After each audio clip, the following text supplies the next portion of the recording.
from the Washington, D.C. area. It's the Inside Scoop, all the news that our viewers want to know. Now, here's the host.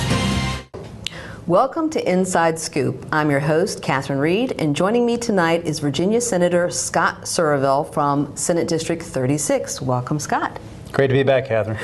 So you are a regular here, and our viewers are probably familiar, but just for those who may not be familiar, you actually grew up in the district you now represent as a senator. Isn't that correct? Yep, I grew up in Mount Vernon, went to West Potomac High School. And you also went to James Madison University for your undergrad and UVA for your law degree, right. Correct? Yep. So, and what we share in common is that we have a Roanoke connection. Not only Roanoke, but a Vinton connection. A Vinton connection because of the star, right? Right. The Star City of the South, for our viewers who are familiar with that star that sits up on top of Mill Mountain, Scott has a very close connection to the man who wired the electricity for that. Yeah, that was my grandfather. He was an electrician, learned how to do wiring to get a job during the Great Depression, and lucky for him, there was plenty of wiring to do in Roanoke, including the star back in, I think, 1948, I think it was. Well, my mother was born in 1928 under the glow of that star. She grew up herself. And so I guess I just want to establish the fact that you and I, both longtime Virginians, not just from this area, but we know the state very well. But what's on everybody's mind the day before the vice presidential debate is what's happening with the election, which touches the Commonwealth of Virginia very, very much because of Tim Kaine. Sure. So what are your thoughts on how the debate is going to go? And more importantly, assuming that Tim is elected vice president, we're going to have some shifting around here in the Commonwealth as to how that Senate seat's going to be filled. Yeah, you know, Virginia it's an interesting state because I think we're in a period of transition right now. And first of all, a lot of people, I think, forget about how irrelevant Virginia used to be presidentially. You know, when I first really started diving deep into politics back in the early 2000s, I became the chairman of a local Democratic committee in 2004 for the Kerry Edwards race. In the Kerry Edwards race, the Democratic candidate, John Kerry, had one staffer in the entire state of Virginia. Because it's so red, right? No, they wrote us off. Yeah. And there was no activity. There were no ads. There was no money being spent, no people on the ground. 2008 and 12 were obviously very different. And it's obviously pretty astonishing to most people see that the polls right now seem to say that there's a 4 to 7 point margin right now for the Democrat, and that Hillary Clinton is focusing most of her effort in other states. But the state has changed a lot. It continues to change. I think it's still a very competitive state presidentially. But well, you took over the Fairfax County Democratic Committee in 2008, correct? Right. I was the chairman from 2008 till about the middle of 2009. Right, and that was just a very pivotal year because the Obama election was like no other election we'd ever seen. Right. And so when you think of Virginia turning blue, I see it as kind of bleeding out from Alexandria, Arlington, Fairfax, and now we're starting to see it seep into Loudoun and Prince William and some of these other counties. And Stafford and Fauquier, and et cetera. Yeah, you know, in 2008 it was interesting because I remember I gave a presentation at the Democratic Party's big fundraising dinner that June, and I talked about how Virginia was going to go for the Democrats for the first time since 1968 or 64, I forget which year it was. And I put up a picture of my daughter's soccer team to explain to everybody why that was. And it was a very diverse soccer team, and I think I had 12 players on it. There were only two non-minority girls on it, my daughter and another neighbor's kid, and that was it. And that's a lot of what's happened in this state. But actually, I think if it wasn't Donald Trump on the ballot, if it was anybody else, it'd be a lot tighter. If you remember what the Republican primary results were in this state about 4 or 5 months ago, Donald Trump got very few votes in Northern Virginia. All the Republicans up here supported either Rubio or Kasich. Right. And I think a lot of them are having a really hard time supporting Donald Trump, which is why the margins in Virginia are as broad as they are right now, and are probably going to stay that broad. So, but yeah, this state it's changing, and it's changing fast. You know, about 55% of my district, about 110,000 people are represented in Prince William County. I knocked 8,000 doors down there last election, got to know it really well. Prince William County is an extremely diverse part of Northern Virginia. It's a majority-minority county. It's the second largest jurisdiction in Virginia now. Loudoun County, similarly large, full of very well-educated folks, a lot of immigrants, which trend Democrat. It's also some very large African-American, Hispanic populations, which tend to vote, but only in presidential elections. And so There's a lot of different demographic changes that are driving the numbers in this state. So, but the way, and gerrymandering continues to be a big problem, not just in our Commonwealth, but all over the country. The way the districts are drawn in Prince William County have a tendency to continue to keep it more conservative than the population would indicate. In the off-year elections.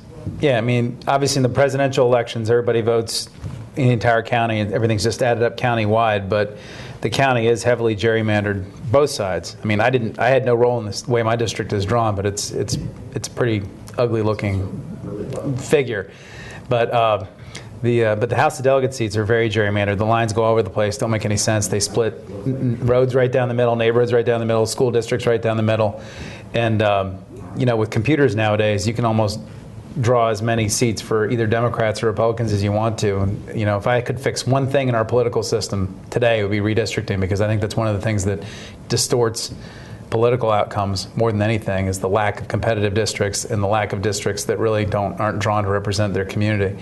But yeah, Prince William, right now, it has, I forget, maybe about a dozen legislators, and I think that we have 4 or 5 Democrats, even though the county voted for President Obama by 15%. Right. So that's what a lot of you see that in counties like Loudoun. Corey Stewart, who is on the Board of Supervisors, who is actually looking to get the GOP nomination for governor, right, which we got a governor's race next year. Bob Marshall, and many people know Bob Marshall, but I mean, these are people who come from Prince William County. And so, I support One Virginia 2021, a nonprofit organization that is working on trying to solve this issue of gerrymandered districts and how to get nonpartisan redistricting. I don't know if they'll actually be able to do something by 2021, but I think that is at the core what we have to look at to make Virginia more representative of the people who currently live here. Well, also to make it so that Virginians actually pick their politicians and politicians aren't picking their voters, which is basically how it works right now. Right. So if Tim gets elected as vice president, and I think there's a very good chance he will, suddenly we've got both, the Republican Party and the Democratic Party looking at, in a special election, who's going to fill that. Do you want to prognosticate at all? Well, there were some early names thrown around. I mean, Bobby Scott's always been, Congressman Scott, he's the congressman for the 4th District. Now it's Hampton Roads, kind of Hampton, Portsmouth, Norfolk, that area. He's always been at the top of the list. Don Beyer was thrown around for a while. 8th District Congressman Jerry Connolly's been mentioned. There's been a couple other people mentioned as possible temporary appointments. Apparently, the governor says 20 people have put in. Oh, I can imagine. Yeah, right. But they have to run twice, because they're going to have to run in 17 and then again in 18. It's going to be the most brutal cycle for anybody who gets it. They're going to be the U.S. senator through, I believe, January of 2018, but they have to run for election in November of 17 with the governor, with the statewides, and then they have to run for re-election again in 2018. Right. And when the average U.S. Senate race costs each candidate about $25 million apiece, it's just going to be an absolutely brutal experience for anybody who actually wants it or gets it. So on the Republican side, I'm going to prognosticate that I think that Barbara Comstock is a contender. Yep. I've heard some rumors surfacing recently that Tom Davis might be interested in that. Now that the Republican Party has selected a primary as a method of nomination for their statewide candidates for next year, I think Tom Davis is all of a sudden interested again. He was never interested in a convention, but in a primary, it seems to have piqued his interest. And, well, name recognition makes so much more of a difference in a primary over a convention. I mean, they're two very different ways of nominating someone. Yeah, but it's less apt to be swayed by the most extreme elements of a party. Right. At conventions, you tend to get the most sort of die-hard, hardest core people out there, and they stay to the bitter end after, 10 rounds of voting or whatever. A lot of people go home after the first vote if they even come, and so I think that's really what drives it more than anything. Is he thinks that he'll hit a much more competitive shot in that. But also, the other thing you have to remember is that whoever it is, for example, if Congressman Scott gets picked, then we have to pick another congressman after that, right? Maybe another state senator after that, and then maybe another delegate after that. It really is like playing a game of chess as far as strategy goes, because we do tend, I think as Democrats, I can't speak for any other party, but as Democrats, we do tend to focus on being very reactive to, well, who we plug in here, and there's this domino effect for how you have to move all of these other people around. And again, the districts that they're in, sometimes it's more difficult to move people around or move them up because you leave yourself vulnerable by moving people up. And we have 4 new senators coming into our next session. 3 of them are going to get elected on Election Day in November, and then depending if Congressman Scott goes up, we might have another Senate election. We have a lot of turnover in the state Senate as well, and that means more delegates moving up, and there's lots of dominoes flying around. There are. So what is the one thing that you think that Tim Kaine could do tomorrow night in the vice presidential debate that would help the campaign? Well, you know, Tim, I think Tim is really unknown to outside of Virginia. Right. And a lot of people don't know a lot about him. He had a little bit of exposure when he was the Democratic National Committee chairman for that, I guess it was about a 2 or 3 year period. But he really needs to, I think, establish himself with the national electorate and prove his competence and, you know, just how sharp he is. I mean, you know, I watched Tim debate George Allen live back in his last U.S. Senate race. And I did too. He was really incredible. I mean, you know, he's an ex-trial lawyer. He can think on his feet. You know, he doesn't speak from anything written. He's really good, and I think that'll come out in the election. I think he just needs to prove himself to voters, that show them who he is and how capable he is. Tom and I have a bet as to whether he will speak Spanish or not. I think he will, not a lot. But I do think the fact that we have a potential vice president who can speak Spanish fluently is something this country is ready for. Yeah, if the immigration issue comes up, I could see it. If immigration doesn't come up, I'm not sure he'll get a chance to slip it in, but we'll see. I'm not sure that issue is going to come up in the vice presidential debate. It could, but we'll see. Well, we will see, but we're very proud of Tim. I think he would make an excellent vice president. But to your point, outside the 10% of Americans I think that they're anticipating are going to even watch this debate tomorrow night, there's just not a lot of people who know anything about either one of the candidates, but they're both former governors, which is also very interesting. Pence is a former congressman too, and he has a whole record there from when he was in Congress. He's also actually one of the only governors that expanded Medicaid, interestingly. So that's very Republican governors that expanded Medicaid. Absolutely, and that's one of the things that continues to plague our Commonwealth on a lot of different fronts, and we'll maybe have a chance to touch on that in another segment. But the fact that there are governors all around us who have taken Medicaid expansion and we haven't continues, I think, to pose a lot of problems. And again, in the Route 1 corridor, but the people in your district have different needs from a lot of other districts around the Commonwealth of Virginia. And so for people who are in this area, we understand what the Route 1 corridor means, but we're going to talk a little bit more about that.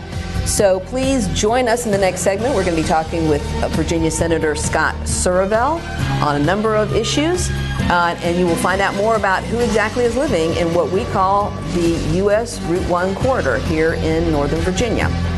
So please join us after the break.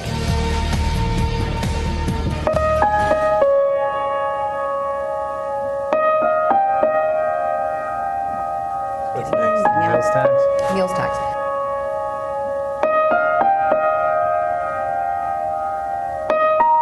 Some dreams are universal. Dreams that inspire us. Multiple sclerosis is a devastating disease that changes lives forever.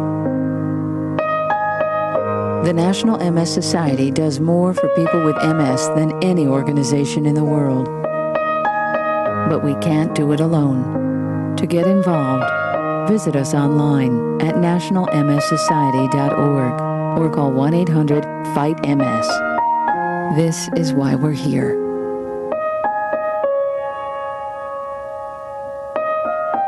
Because nobody dreams of having multiple sclerosis. What's wrong with this picture? Half of young Americans can't locate economic powers like Japan and India. 20% can't even find the Pacific Ocean. Without geography, our children aren't ready for the world. Geography is everywhere.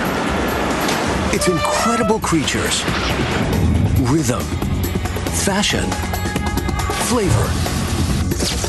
It's economics and politics. It's change. Understanding connections between people and places is critical in the 21st century. That's why we created mywonderfulworld.org.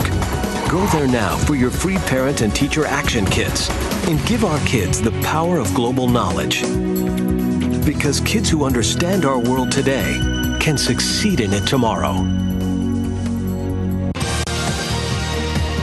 We're back to the Inside Scoop.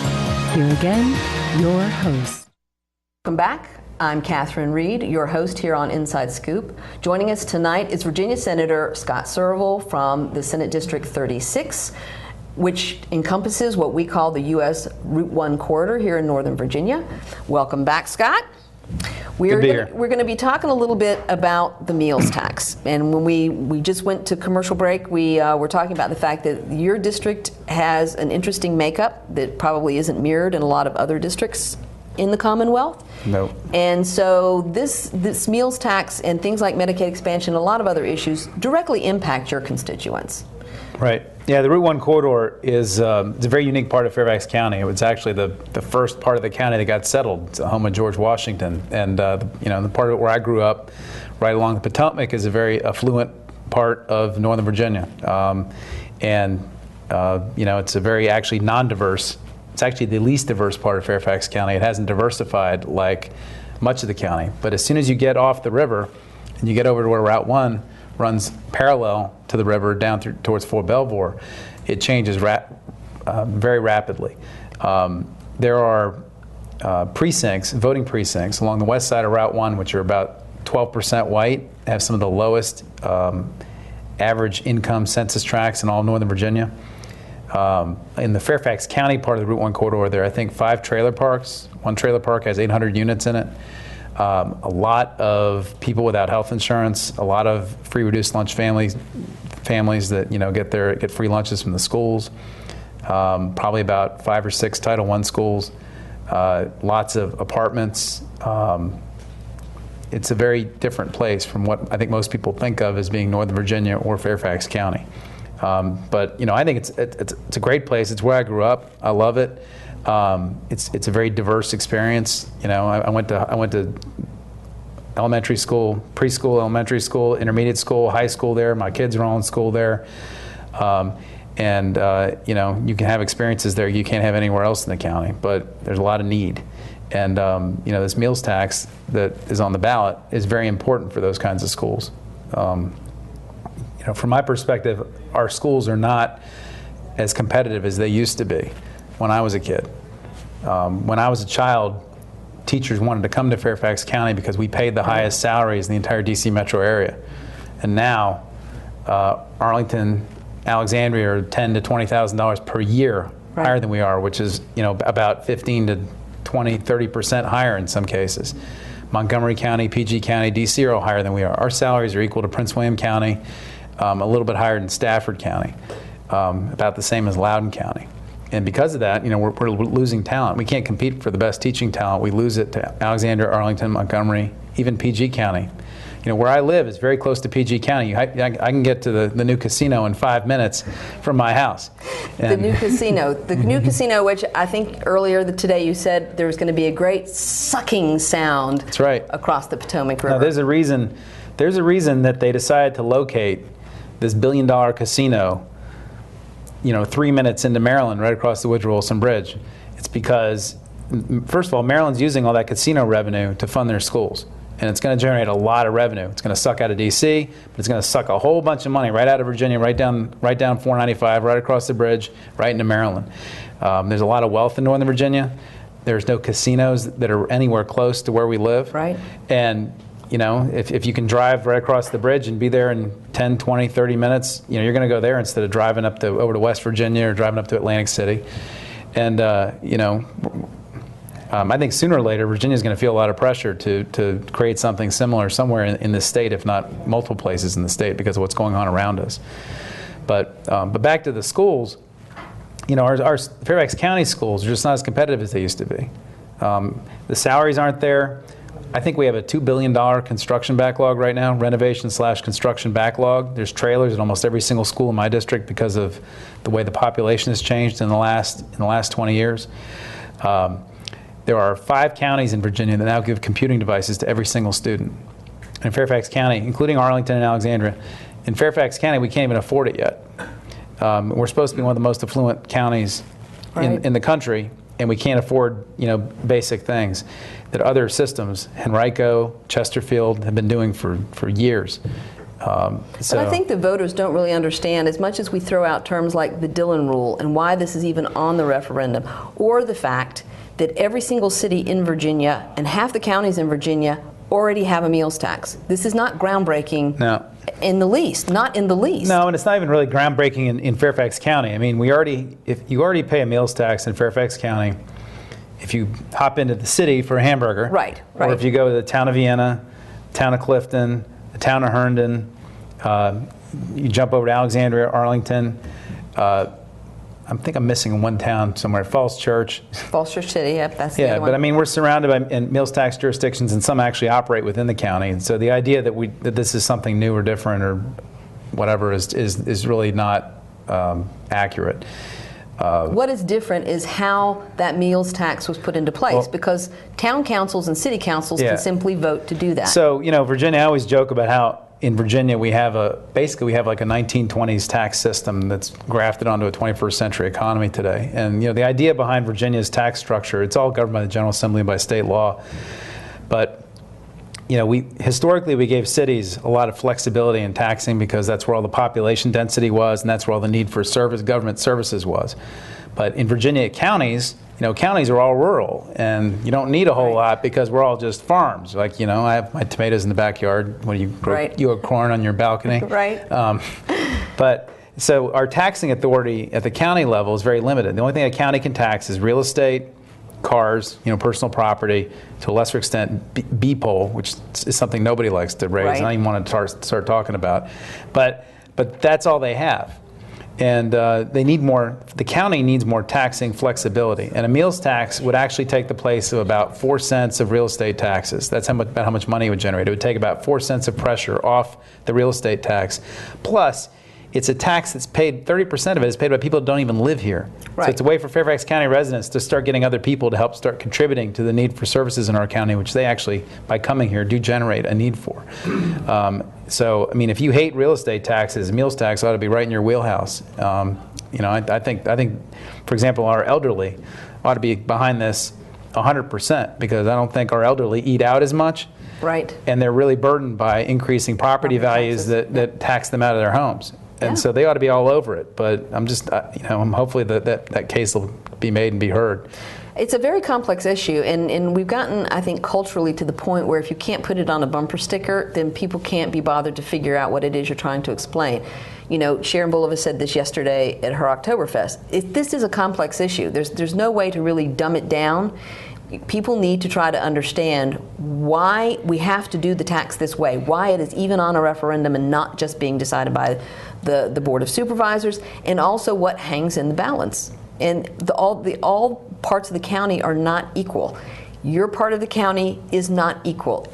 It's divided in a very stark way between the haves and the have-nots. No, listen, there are elementary schools in my district that do not have PTAs.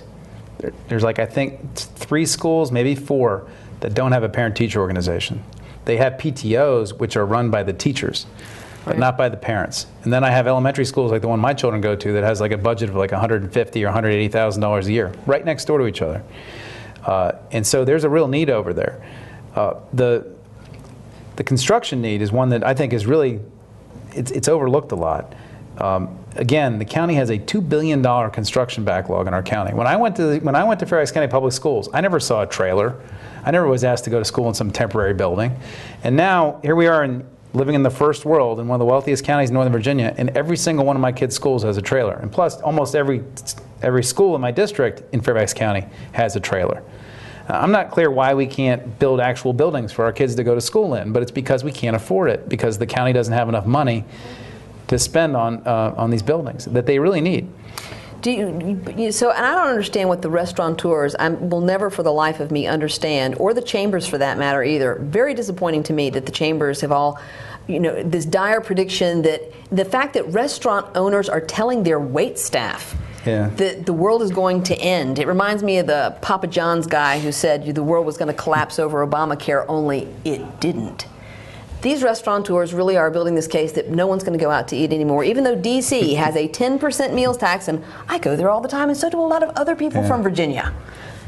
I don't get why that is. I'm having a hard time wrapping my mind around this. Well, they're making the best case they can, I guess, and they're also saying it's a 10% tax because what they're doing is they're taking the existing sales tax and adding the 4% meals tax to it and trying to get people to think they're actually voting for a 10% tax when it's really only a 4% tax.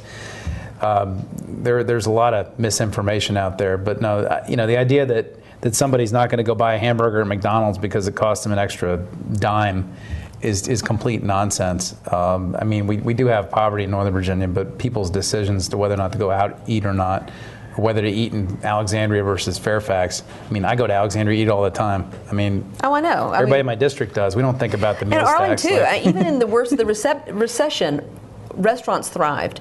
And this is actually one of the things that Stephen Fuller talked about in an economic forum, not this year, but the year before, is that the growth in jobs post-recession have been in service jobs related to the restaurant industry. He goes, even people who are still recovering from the recession, they still go to bars and they still go to restaurants. The downside of that is that you've got people working in those places who can't really afford to live here. Right. No, that's whenever I'm running for election, I have to eat out a lot. It's because when I end up getting off the doors and having to have my meetings with people, and one of the things I always do is when I'm in my district, I talk to the waiters and waitresses about whether they're registered to vote and whether they voted yet and all that. And you start to learn a lot about people when you start talking to them about where they're living and how they're living and how far they're driving to get to this job waiting tables. And a lot of the folks that wait tables on Route 1, they live in those apartments, they live in the trailer parks, they don't have any benefits. They could use Medicaid expansion. A lot of them have little kids and they wait tables late at night because that's the only time they have to work because they have to care for them during the day because they can't afford childcare. I mean, you start to learn these things when you actually sit down and talk to people, and I don't think these people are going to be hurt by a meals tax at all. And their employers are trying to scare them into doing it, and they'll get a few of them to vote. I'm hoping it's not enough though.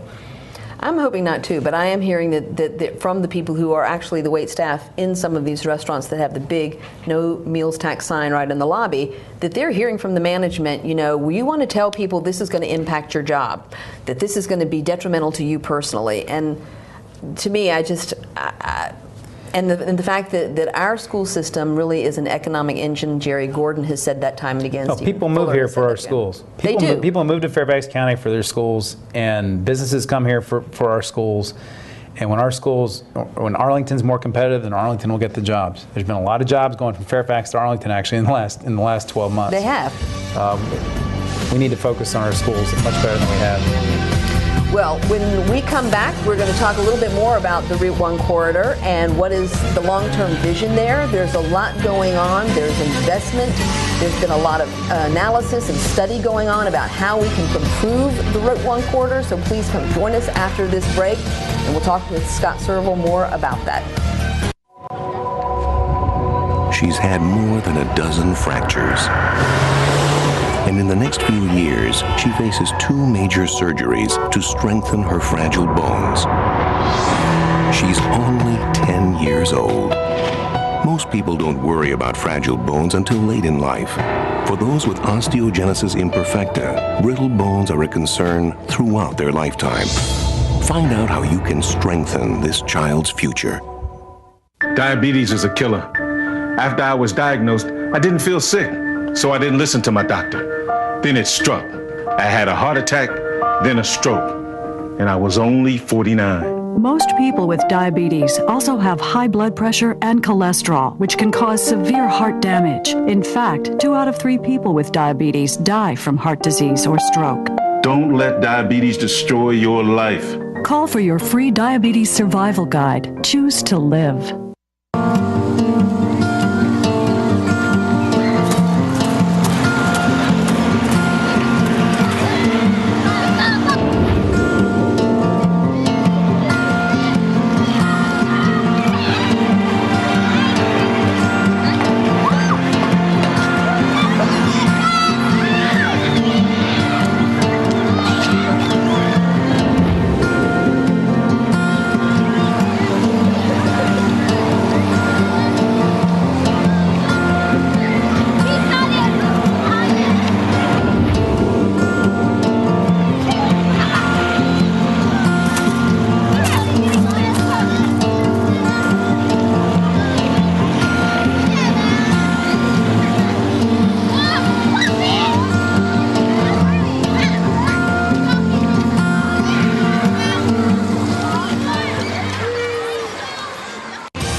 to the Inside Scoop. Here again, your host. Welcome back to Inside Scoop. I'm your host, Catherine Reed.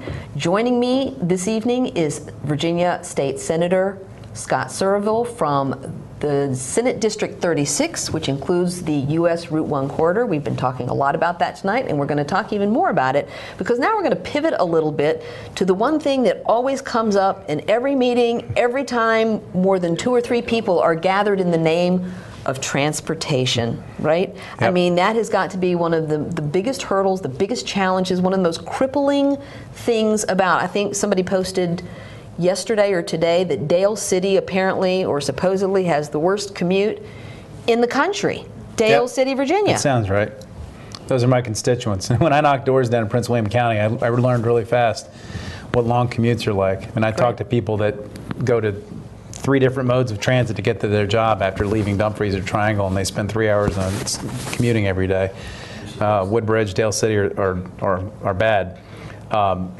Also, parts of the Route 1 corridor in Fairfax County are pretty bad. If you get down Route 1 down towards Woodlawn, where you have to break through about 10 stoplights to get to an interstate, or you have to go south before you can go north, you can get some pretty bad commutes down there as well. We're making a lot of progress on Route 1, and I think a lot of it hasn't been spotlighted in the media a whole lot, but we're doing some really exciting things in the Route 1 corridor in Fairfax County. Prince William as well as, by the way. I mean, Prince William County is in the middle of widening. They're part of Route 1 to 6 lanes the entire way down throughout the entire county, and they're about halfway done. But what's going on in Fairfax is really exciting. So do you want to pop up our first slide and talk a little bit? Sure. Okay, so let's pop up our first slide, which is behind us, and you can explain a little bit about what people are looking at. Yeah, so back in 2012, Senator Poehler and I, when I was in the House of Delegates, passed a resolution to authorize what's called the Route 1 Multimodal Alternatives Analysis Study. And that study was a 2-year study which came out for a recommended way to redo transportation and land use in the Route 1 corridor in Fairfax County. And that's what this slide right here is about.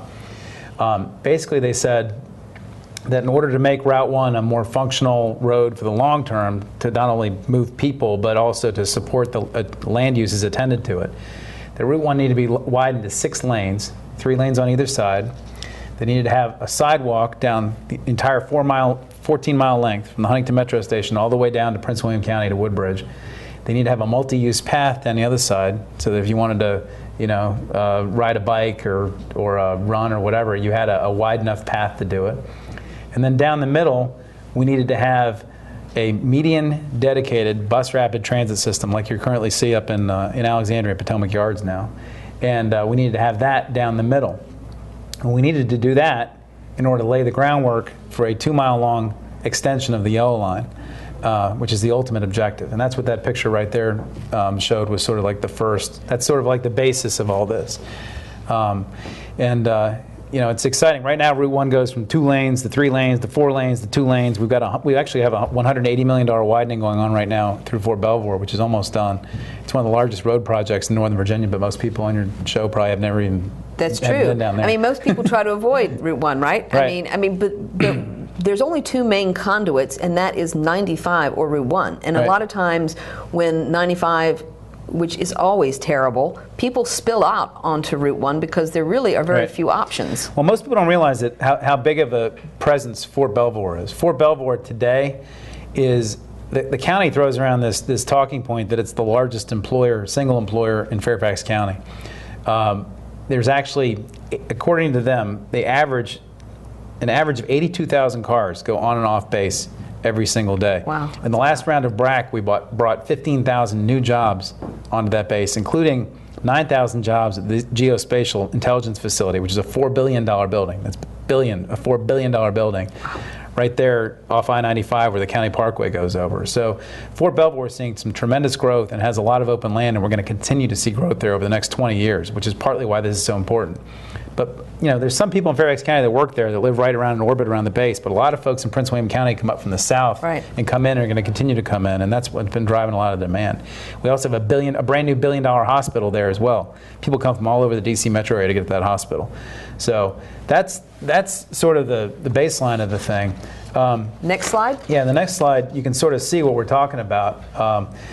the segment on top right there is that's sort of a baseline. Or actually, that's not one. That's an alternative we didn't pick. Actually, neither of these are alternatives we picked. I'm not sure why I picked those. But no, you picked the right one on this one.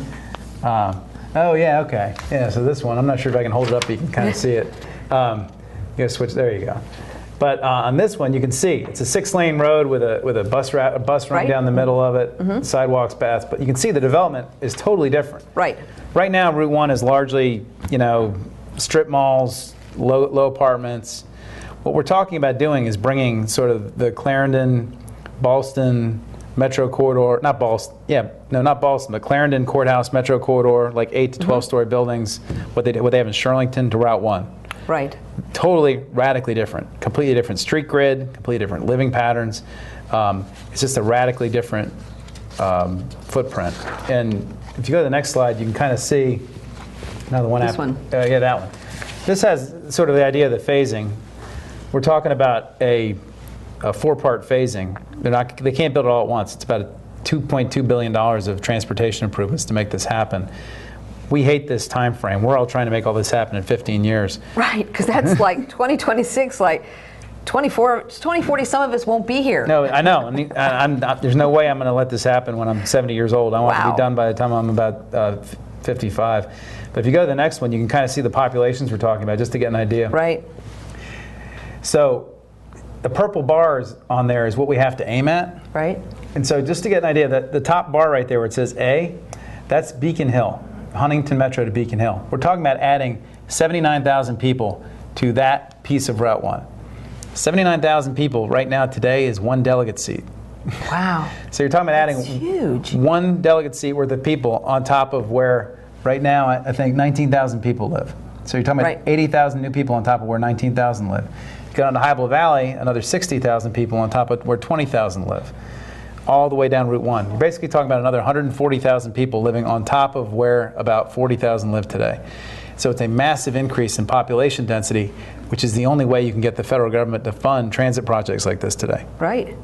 That's what Metro needs. If you want to have Metro, you have to have people living on top of it. High density. Unlike the Silver Line. Well, it will come. Come on, have a little faith. So anyways, that's the kind of populations we're talking about, and it's going to radically transform Route 1. And you can see the last slide has some interesting, some mock-ups where you can see the one on top is how Beacon Hill looks today, and the one on the bottom is what, after we do all this, what they anticipate it might look like then. I mean, just a completely different experience. Well, our studio is sitting right next to the Mosaic District, which I think, by all accounts, most people count as a very successful redevelopment project of space that was, main corridors, 5029 Gallows Road, and they've done a good job with it. I mean, it seems to be thriving. Right, but wouldn't be here without the Metro station up the street. Right, Dunloring. Right, absolutely. Metro, if you look around Northern Virginia, the only places you see cranes is where there's Metro stations. So that's where people want to live.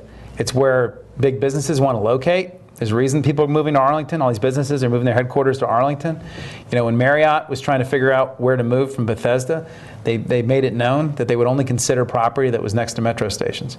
It's because that's what these big businesses want today. That's what millennials want. It's what yuppies want. That's where the best talent goes.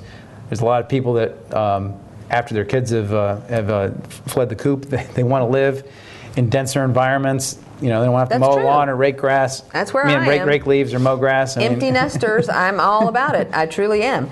So what is the offset? So here's the thing. Having better public transportation, whether it's buses, more lanes, extending the metro, you're going to have high density housing. How do you see that affecting housing affordability? Right. Well, one of the good things is that under the Federal Transit Administration's criteria, they will not fund a project unless you can show no net loss of affordable housing. And we have a lot of affordable housing in the Route 1 corridor.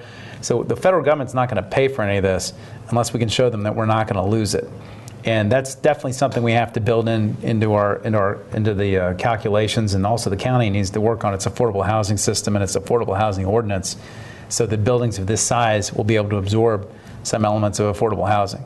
So that's something that definitely has to be taken into account. And in the Route 1 corridor, that's that's on everybody's radar. Right. So. And I guess this also means working with developers, right? Because it has to make cost sense to them as well. Right. No, that's right, and that's why I think what you will see is sort of more units incorporated within units, affordable units within buildings that have other mixed units. up, and I think that's something too. Pockets of neighborhoods, and we were talking before the show started about our concept in this country that, first of all, we don't really have classes, which is, we do have a class structure here, but we also tend to think that there's a great deal more social mobility than anybody can actually show that there's mobility. But part of that too is that people self-segregate into neighborhoods, and then it's very hard to get out of that neighborhood. So when you spread out affordable units into other kinds of housing, you're mixing people up in a different way. But also, most studies show that children, most educational testing categories or whatever are driven by income. The more income your family makes, the higher you do, better you do on your tests, et cetera. But there's been many studies that have shown that lower income children do better in school when they're in schools that are mixed up with other kinds of students instead of in schools that are concentrated with low income students. And we have a lot of concentrated schools on Route 1 right now.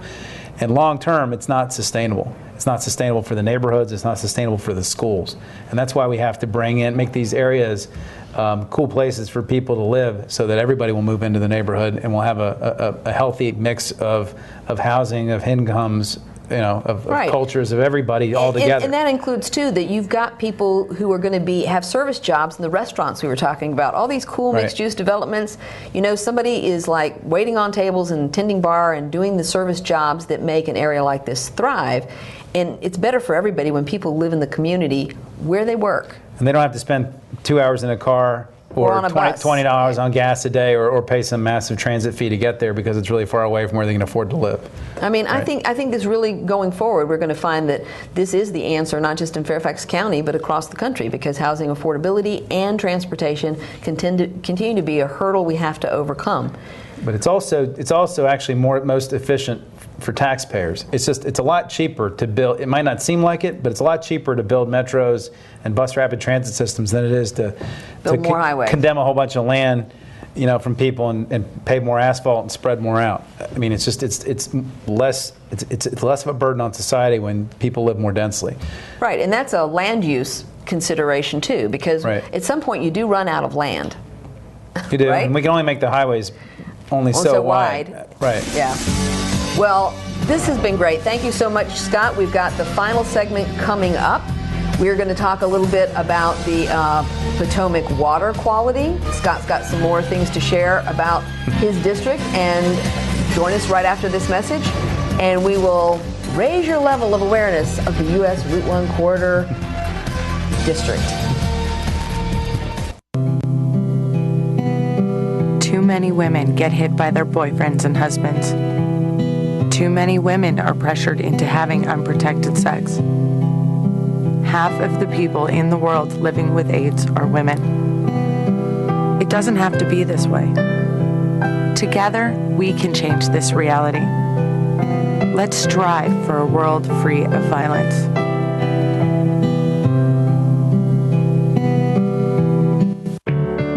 At Volunteers of America, we don't just give kids a way to stay off the streets. We give them the tools they need to reach their full potential. We don't just help the elderly receive needed care. We help them live life to the fullest. We don't just provide food for homeless individuals and families. We provide job training and placement so they can buy groceries. Volunteers of America is a national organization that for over 100 years has provided programs and services that allow people to overcome their challenges to become vital members of their community. At Volunteers of America, we don't just help people, we help people help themselves. Find out how you can support the programs that are working in your community. Contact Volunteers of America today. Call 1-800-899-0089. Drivers face all kinds of distractions. Guys, stop playing. No. Of 127 consecutive. Before your wireless phone becomes one of them, stop. Drive safely. Keep your phone in easy reach and dial sensibly. In bad weather or traffic, call later and use a hands-free device. Remember, with wireless, safety is your call.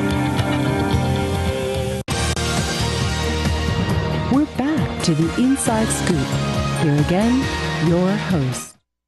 Welcome back to our final segment of Inside Scoop. I'm your host, Catherine Reed. Joining me tonight is Virginia Senator Scott Surovell, who is the senator in Senate District 36, which is the U.S. Route 1 corridor. That is Fairfax. That is also Prince William County. And Stafford. And Stafford County. And in the middle of that is the Potomac River. So what we're going to be talking about in this segment is the quality of the water in the Potomac. I think a lot of people are familiar with the efforts over decades of trying to clean up the Chesapeake Bay. Yeah, I think a lot of people in Fairfax County forget that we have this 15-mile, actually it's probably more than that, it's probably about 25 miles of river frontage on the Potomac. And that's one of the unique parts of my district, and it's one of the things I'm most proud of. And a lot of people actually move to my part of the county to be in that close proximity to that resource. Whether it's for recreating, fishing, boating. Not many people swim in it, but it's it's a real asset. And that's why that's why George Washington moved there, because that was the main highway back in the day. So, but the Potomac continues to suffer. It's got some significant problems. It's still rated as being impaired by the Department of Environmental Quality for PCBs. They recommend you only eat one fish every 30 days out of it. If you're pregnant, don't eat any fish out of it. Wow. The Potomac is also has high ratings for E. coli, which I'll talk about in a second, which usually comes out of living things' butts. Right. Right. Yeah, I know what that is. And there's other kinds of organics and other things that it's rated impaired for on a regular basis. But so Potomac River water quality has always been something that's very high on my radar, and I try to do something about it. So. Well, I know that, early on when you first ran, I guess in 2009 for the House, you are famous for your cleanup of waterways in your district, your war on shopping carts. Yeah, so I have this, there's this, one of my constituents named Betsy Martin started this group called the Friends of Little Hunting Creek, and she's had this, Little Hunting Creek is the creek that runs basically out of Hybla Valley, and then it comes out right around George Washington's house, Mount Vernon. And she's been big into trash, cleaning up trash on that creek. I mean, basically, the Hybla Valley area is one of the first areas of the county that got built out for retail. Has no modern stormwater infrastructure, whatever. So basically, anything you put on the ground, it goes right into a storm drain and right out to the river every single time. So anything that goes in a creek ends up in the river. So Betsy was out there cleaning up trash. She was lobbying me to come do a cleanup. I decided to do a cleanup, and I decided to clean up a part of the creek that nobody had ever cleaned up before. And I went up to this part of the creek in Hybla Valley, and I discovered there were shopping carts everywhere. And so by the time I was done, I think on that first 3 cleanups we did in 1 year, we took something like 130 shopping carts, not out of the woods, but out of the creek. Out of the water. They were buried into the creek, and we had to get a chain winch and link it up to ropes and trees and pull it out. I mean, it would take forever to dig it out with shovels. I mean, these things burrow into the ground. Anyway, as of today, we've now taken out about 190, maybe 200 shopping carts out of the creek over the last 4 years. And they keep coming back, but I think we've got them under control now. What do you do when you take them out? I mean, do you return them to try to return them to retailers? I mean, what do you do? No, I figured the retailers want them, they wouldn't let them be stolen, or they'd come get them. So what do you do with them? We just put them out, and sometimes there's actually a lot of people come and take them, and they turn them in for scrap metal, but a lot of the legit scrap metal places won't take them because they're stolen property, so the county typically comes and hauls them away. But the first time we had this big truck with a pincher thing, and we had a big pile of them, and it came, just grabbed them all and threw them in the truck. Well, I've seen photos, but I don't recall seeing an actual photo. But we do need to be concerned about waterways more than I think. If you don't live near water, it's not necessarily uppermost in your mind that these waterways feed the entire region. Yeah, well, there's 3 main threats to the Potomac that I'm focused on right now. Okay, the first one, which is the one that is getting the least attention right now, is stormwater. David Bove always gets excited when I talk about stormwater because nobody else will. But my part of the county has the oldest, most out-of-date stormwater infrastructure in the county. Basically, when we built the neighborhoods where I live, nobody considered slowing down the water off your roof or your driveway or your sidewalk. People didn't really know much about it either. My sump pump actually still today dumps right into the street because my grandparents thought that was where a sump pump went. Right. And if you go out and you walk around, you see little holes and curves where people's sump pumps are spitting water out. And basically, anytime it rains in Northern Virginia, the creeks just fill right up. And what that does is, number one, it gouges all the creeks out. They're eroding like crazy. Number one. Number two, it basically pushes anything alive right out into the river. So, you know, you're destroying any habitat for crayfish or snails or, you know, the kinds of microbiota that feed fish. But the streams are basically these sort of gouged out, you know, storm sewer, biologically dead storm sewers. When I was a kid, I could go out in the woods and I'd go out there and I'd find little crayfish. Oh yeah, mounds tadpoles and frogs, and turtles. Sure. Not anymore. Now today, the creeks, at least in my part of the county, are biologically dead because they've been so heavily abused by stormwater over the last 70 years. Wow. And the problem is to fix it, you have to retrofit. Right. You know, and I don't think anybody's going to voluntarily give up their house to have a stormwater pond put in. And it's a multi-billion-dollar problem that Fairfax County taxpayers are facing because the Environmental Protection Agency has told the county it needs to get its act together and deal with the problem. It's not just a matter of killing the creeks, but you get all these pollutants that get washed in when they don't have a chance to filter out.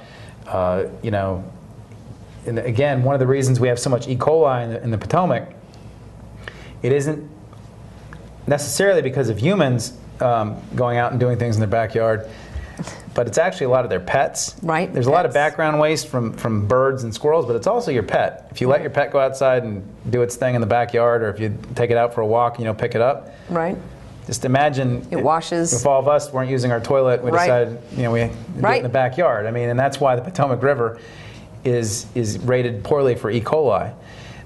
So anyways, stormwater is a huge one. It's a big problem. It's mainly Fairfax County's problem. It's a local government problem. The EPA is going to come down on them like a load of bricks soon if they don't fix it. That's number one. So the second problem, which you might have heard a lot about, is this coal ash problem, which is a statewide problem. And we have a big coal ash dump in Prince William County in Dumfries. There's a huge power plant. If you go down Route 1, go down Dumfries, you take a left, you go way out onto the Potomac River. It's a massive 4-smokestack, 800-acre power plant right on the river. And they burned coal there from 1943 or 44 until about 2003. And when you burned all that coal, they had to take all the coal ash and put it somewhere. Right. And back in the day, they thought it'd be smart just to dig a hole in the ground right next to the water and just throw it in the hole. Oh boy. And so they didn't ask any engineers about that, did they? No. No. Just a hole next to the river. And coal ash is really good stuff. I mean, it has lots of stuff in it that's good for your complexion, like arsenic, lead, hexavalent chromium, which is Aaron Brockovich's stuff. Yeah. Boron, anyways, there's a big pile of it down in Prince William County. And the EPA has basically told the states that you got to clean this up. We can't keep it in ponds anymore. We need to put it in modern landfills, or we need to do something to prevent it from leaching out all this crap. And in the Virginia DEQ, I think, and Dominion Resources would like to basically put it on a big pile, put a load of dirt on top of it with a synthetic cap, plant some grass, and call it a day. And I would like them to dig it up, haul it out, and put it in a modern landfill. Right. That's what the state of North Carolina is doing. I was about to say, because that's the state where I heard about this. That's where it really broke apart, is where I think the whole nation got introduced to these ash ponds. Well, there's a massive spill in Tennessee, which created a Superfund site, and then about 4 years ago, there was a big spill in North Carolina, which then it all came into Virginia and went back into North Carolina, and that's what got North Carolina's attention. Georgia and South Carolina are actually they're recycling their coal ash. Right now, Virginia is importing coal ash from Kazakhstan and China, I think, for our cement. Whereas we have a whole bunch of it right here we could use. How does that make any sense? It's a long story, but that's what we're doing. And I'd like to see us doing things like recycling it and getting it away from the river and actually keeping our water quality better rather than having this stuff leaching out arsenic and lead and hexavalent chromium into our groundwater in the Potomac. So is this something that you have to, is this a state thing? Is it a federal thing? Is there federal money and state money? There's no money. There's no money, but it's federal and state. And basically it would be paid for by people through their electric bill if the state ordered Dominion to clean it up. But I put in a bill last year to require what's called clean closure, digging it up, putting it in a modern landfill. And that bill died on the Senate Agriculture Committee on a 7 to 1 vote. Wow, that's close. Yeah, and I'm hoping to try it again, maybe get it out this year, but we'll see. Well, that's one of those things where I think it helps when you raise the issue and make it, put it on people's radar. I mean, there are a lot of things that, this was not on my radar. You need to get people to care about this. This is something people really need to go to their legislators Well, if you use electricity, you're part of the problem. Right. So, and you have been part of the problem historically, and you need to be part of the solution to help pay to fix it. And you know, it is, you know, that power plant down there is out of sight, out of mind. But you know, if you live in Northern Virginia, you still get your electricity from it today. So you know, that's a real problem, and the problem should not be only concentrated on people who live in Dumfries and Triangle and those homeowners. It should be everybody's problem. Right, because everybody uses the electricity produced by that power plant. Everybody benefits from it. Right. Then the last thing, which is more of a recent issue for me, is the city of Alexandria has what's called a combined sewer system, which means back in the 1800s, they decided that it would be really cool and modern to put toilet water and street water into the same pipe and then just run it right to the Potomac as soon as possible. And so basically, anytime it rains today, more than 1/10 of an inch, sewage goes from people's toilets into the Potomac River today in Alexandria. Oh my goodness. And there's 4 different pipes that put raw sewage in the Potomac. And the city of Alexandria wants to close down 3 of them. But their one biggest pipe goes right into the Potomac, and they don't want to touch that one. And that one puts about 70 million gallons of raw sewage in the Potomac every single year, and they don't have a plan to stop it up. And so my district, of course, is right downstream. Well, yeah. The raw sewage is going to runs right by Old Town. So you go to the torpedo factory, it runs right by it, goes right by the casino, then it comes right down by my district, the big plume of it every time it rains. And you know, that's crazy to me. I mean, I don't think we're living in a third world country anymore. I think we ought to be able to get, you know, stuff from our toilet into a proper sewer. Right. And I think that needs to be fixed. And wow. That's got my attention. Yeah, it's got my attention too, because that's unbelievable. Yeah. Like, my Rotary Club fixes those problems in Haiti. Right. Right? Right. That is yeah, stunning. It's about a $100 million problem. It would cost Alexandria about $0.015 to maybe 2 cents on the real estate tax for 20 years to fix it, or maybe if they did a nickel real estate tax increase, they could pay for it in about 10 years. But it's not an expensive problem. Their real estate tax is actually 4 cents per 100 lower than Fairfax. If they would raise their taxes up to Fairfax County level, they could pay for it in about probably about 8 years. So. Wow, raw sewage. Raw sewage. Right there. Torpedo factory. Just Yep. to give everybody a thing right. to think about. But you know, most of the people in Northern Virginia don't think about it because the river is far away from their home. It's out of sight, out of mind, but it's there. So.